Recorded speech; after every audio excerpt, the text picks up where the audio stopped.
Merci. C'est bon? Ouais. Ça ira? Ah, pour moi, c'est veto. Veto, ouais. Je sais pas, je me suis jamais trop sentie vraiment docteur, enfin...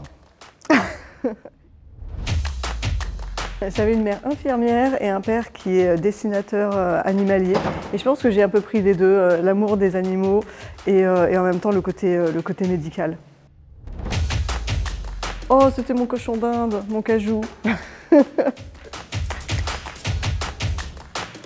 Alors, il consiste à faire de l'enseignement en formation initiale et en formation continue, donc de la génétique avec des sujets très variés, et puis de la recherche donc, sur les maladies spontanées héréditaires du chien surtout.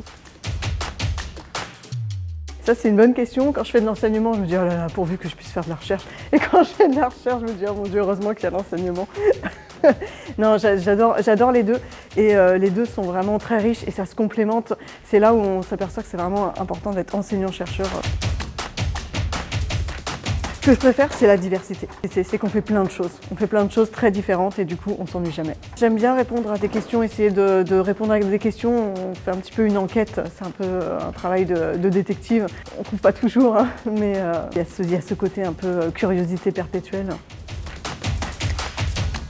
Ah, je pense que c'est que quand un client vous dit merci. Voilà, récemment, il y a un nouveau test génétique qui est sorti pour la polyneuropathie juvénile de l'Amstaff et quand les éleveurs disent merci, ça fait hyper plaisir.